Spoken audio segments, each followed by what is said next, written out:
Sukhendra academy में स्वागत है आपका। मैं हूं सुखेंद्र। दोस्तों, कई लोगों ने मेरे से पूछा है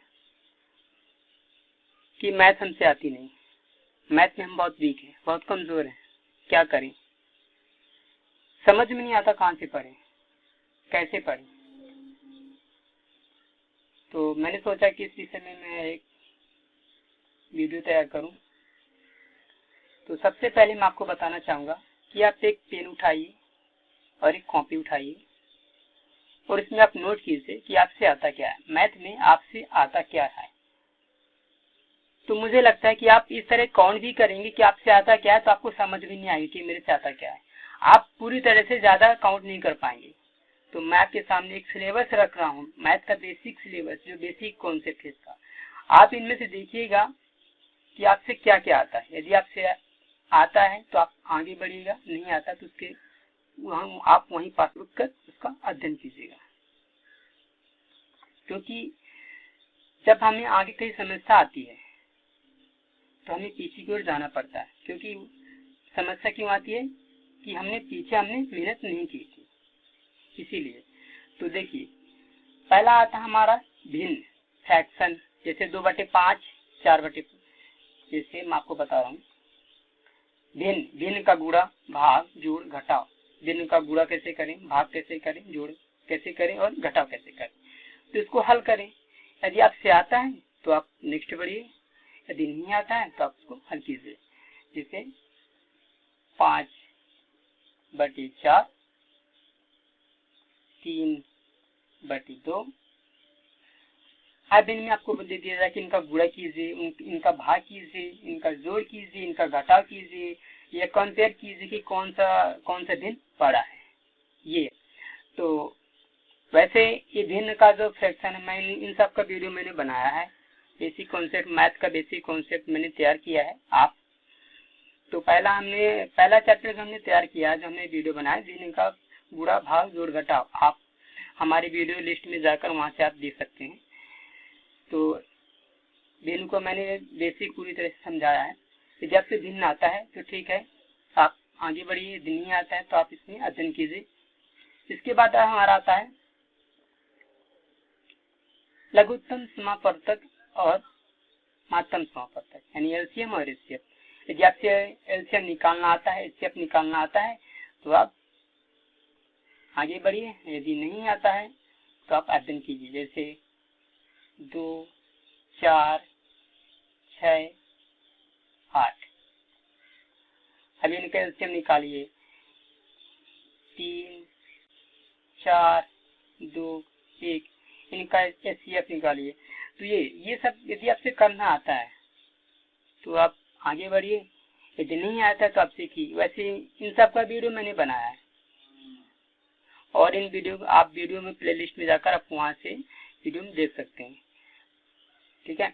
इसके बाद दशमलव,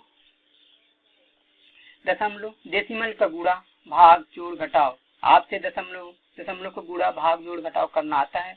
यदि नहीं आता है तो इसका बेसिक कॉन्सेप्ट समझिए। आप मैथ को कभी रटने की कोशिश मत कीजिए कि मैथ को हम रट लेंगे। आप यदि ये सोच रहे हैं कि मैं मैथ को हल करते करते सीख जाऊंगा, बिना उसकी विधि जाने हुए, बिना उसके बेसिक कॉन्सेप्ट को जाने हुए ऐसे डायरेक्ट हल करते करते मैं सीख जाऊंगा, तो ये बहुत ही गलत तरीका है। ऐसे में आप कभी भी सीख नहीं पाएंगे और आपका टाइम भी वेस्ट होगा।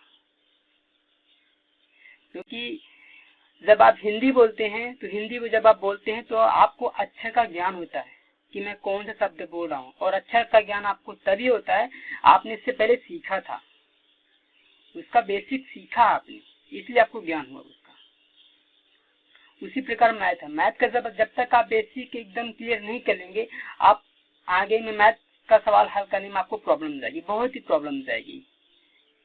क्योंकि जब तक नींव मजबूत नहीं होती है तब तक दीवार अच्छे से खड़ी नहीं होती। यदि नींव मजबूत हो जाएगी तो दीवार आपको खड़ी करने में आसानी होगी। तो आपको दशमलव का गुणा, भाग, जोड़, घटाव यदि करना आता है तो आप नेक्स्ट बढ़िए। यदि नहीं आता है तो आप इसमें आप अध्ययन कीजिए। इसके बाद आता है समीकरण, इक्वेशन, क्रॉस मल्टीप्लिकेशन। समीकरण का बीजगुणन जब से समीकरण का वर्गीकरण आता तो ठीक है, जैसे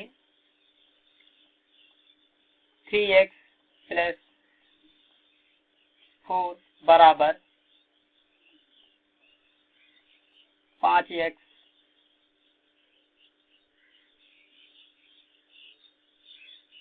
माइनस 16।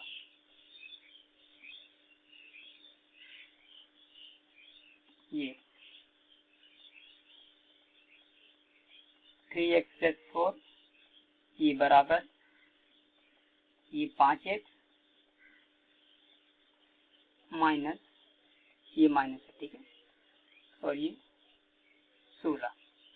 तो ये हमारा कहलाता है समीकरण का वर्गीकरण। यदि आपसे करना आता है तो ठीक है, यदि नहीं करना आता है तो आप हमारी वीडियो को देख सकते हैं, आप उसको देखिए, अध्ययन कीजिए। और इसके बाद आता है वर्गमूल, घनमूल, यानी स्क्वायर, स्क्वायर रूट, क्यूब और क्यूब रूट। यदि आपसे वर्ग निकालना आता है, वर्गमूल निकालना आता है, क्यूब निकालना आता है, क्यूब रूट निकालना आता है, तो आप नेक्स्ट बढ़िए। यदि नहीं आता है तो आप वीडियो देख सकते हैं और वहां आप जाके अध्ययन कर सकते हैं। इसके बाद आता है हमारा परसेंटेज, प्रतिशत में व्यक्त करना, मतलब प्रतिशत को समझना। व्हाट इज द परसेंटेज, क्या है प्रतिशत। जैसे हमने कहा राम ने हमको अपनी पूंजी का 20% भाग हमको दिया, तो राम ने पूंजी का 20% भाग दिया। अब राम की पूंजी कितनी है ये तो पता नहीं है, तो कितनी है मतलब उसको 100% है, तो राम ने अपनी पूंजी का कितना परसेंट दिया हमको 20%, तो राम की पूंजी कितनी थी 100%। 100% क्यों होगी, क्योंकि जब कोई संख्या दी नहीं रहती है तो हम उसको 100% ही मानते हैं। तो राम की पूंजी कितनी है 100%, और हमको कितना दिया उसमें से 20%। जैसे हमने 100 मार्क्स में 100% में हमने 86% हमने प्राप्त किया, ये परसेंटेज। तो परसेंटेज का बेसिक क्लियर कीजिए, बेसिक उसको समझिए। यदि आपसे आता है तो अच्छी बात है, आप आगे बढ़िए। यदि नहीं आता है तो आप उसको सीखिए, अध्ययन कीजिए, और जब तक नहीं आए तब तक आप अध्ययन कीजिए। मैं एक बात कहना चाहूंगा, यदि आप पूरी ईमानदारी के साथ इस दिए हुए सिलेबस को आप यदि हल करते हैं, सिलेबस के अनुसार चलते हैं, तो आपको मैथ में कहीं प्रॉब्लम नहीं होगी, आपको समस्या आ ही नहीं सकती, क्योंकि ये बेसिक कॉन्सेप्ट है, ये बेसिक सिलेबस है। इन्हीं से मैथ आगे बनती है, सवाल बनते हैं इन्हीं से। जिस तरह हमारी हिंदी भाषा में काखा गागा यानी बावल्स और स्वर्स आ से लेकर आहा तक ये शब्द होते हैं, बावल्स स्वर व्यंजन होते हैं, उसी प्रकार मैथ में ये होते हैं। आप सोच रहे हैं कि मैथ में तो पहले तो 1 2 2 गिनतियां आती हैं, पहाड़े आते हैं, वो तो छोटे बच्चों की बात होती है, फिर भी आप उसको अध्ययन कर सकते हैं, क्योंकि जरूरी नहीं है कि हम हायर सेकेंडरी में पढ़ रहे हैं या हम फिलहाल कोई जॉब कर रहे हैं या हम ऊंची लेवल की पढ़ाई कर रहे हैं तो हम गिनती या पहाड़े ना पढ़ें। इंसान को हमेशा अप टू डेट होना चाहिए, क्योंकि कभी भी कोई शिक्षा छोटी नहीं होती। यदि आप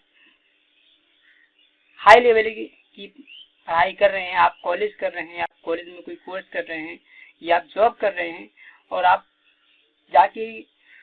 अपने पीछे जाके अध्ययन करना चाहते हैं, यदि आप पढ़ रहे हैं, मान लीजिए आप पहाड़ा पढ़ रहे हैं, तो इसमें आपकी कोई गलती नहीं, गलती कर भी नहीं रहे हैं, आप बहुत अच्छा कर रहे हैं, क्योंकि आप उसमें पढ़ रहे हैं, तो आपका जो रिमाइंडर हो रहा है, आपका अपडेट हो रहा है, भविष्य में कभी भी भूलेगा नहीं। तो कभी कभी ऐसा होता है कि सवाल आता है, देखते ही सवाल हमसे बनते नहीं है, बाद में एग्जाम के बाद पता चलता है यार ये सवाल तो मेरे से बन रहा था, लेकिन वहाँ भूल जाता है। या सवाल को हल करते हैं, सवाल को काटने वक्त जब हम सवाल को काटते हैं, मतलब जब वहाँ काटने की विधि आती है भाग करने की, तो हमको पहाड़ा तो पढ़ते हैं, लेकिन वो वापस करने में हमको कहीं ना कहीं प्रॉब्लम हो जाती है। ऐसा कभी कभार होता है, डेली नहीं होता।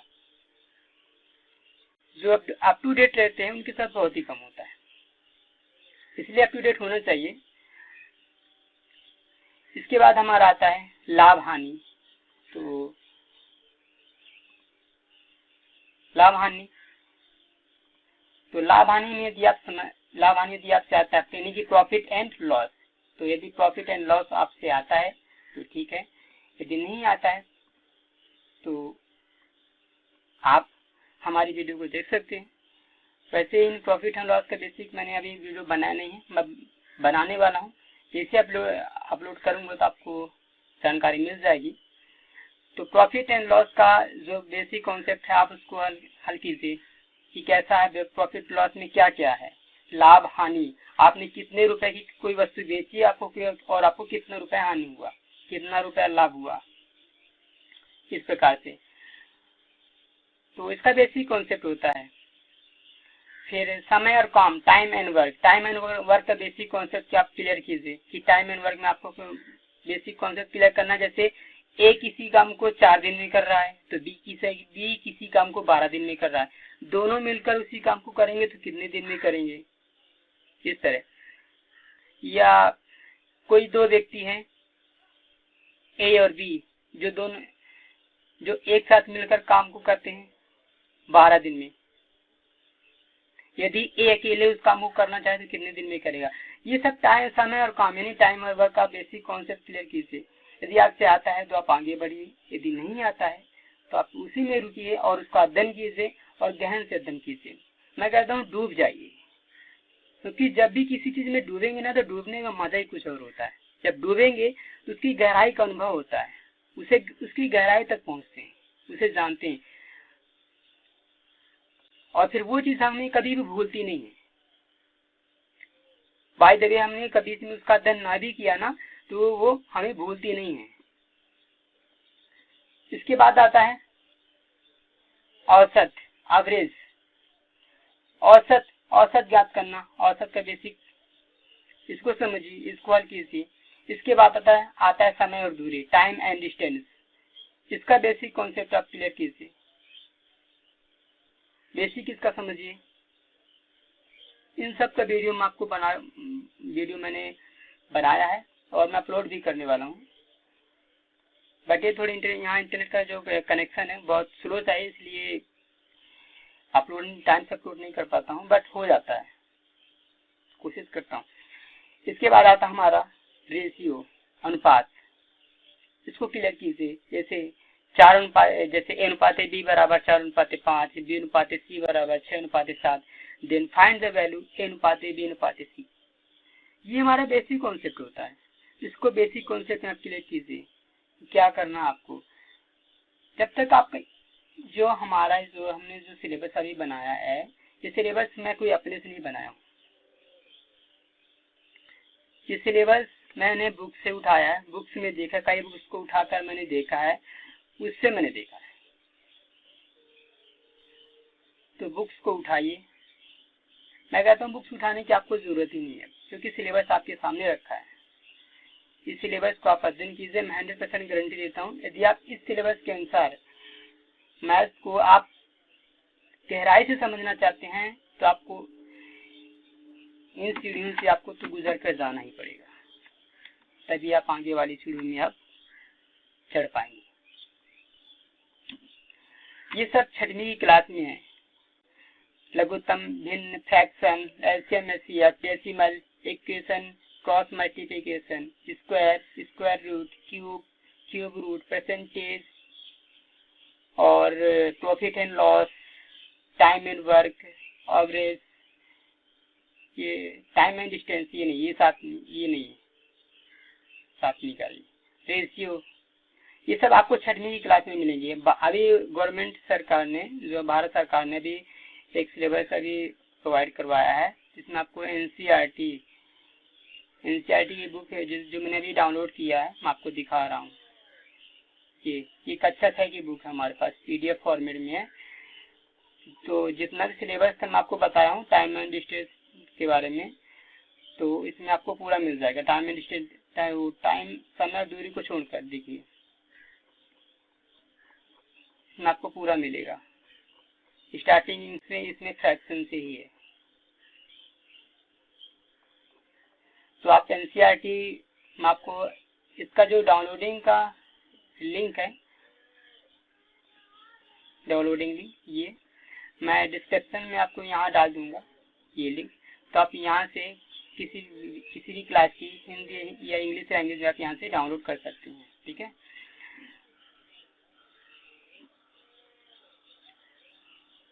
यदि आपको ये वीडियो पसंद आया हो, यदि आपको लगा हो कि आप इस वीडियो से आपको कोई जानकारी मिली है, कुछ सीखने को मिला है, आपको अच्छा लगा हो, तो इस वीडियो को लाइक कीजिए एंड सब्सक्राइब कीजिए और शेयर कीजिए। सब्सक्राइब करने से फ़ायदा आपको ये होगा कि जब भी मैं नेक्स्ट वीडियो अपलोड करूँगा तो उसका नोटिफिकेशन आपको मिल जाएगा। और सब्सक्राइब करने के बाद एक बेल आइकॉन का वहाँ पास सिंबल होगा, उस पर क्लिक करें। उससे ये होगा कि जब भी मैं नेक्स्ट वीडियो अपलोड करूँगा तो उसका नोटिफिकेशन आपको मिल जाएगा। तो मिलते हैं नेक्स्ट वीडियो में, तब तक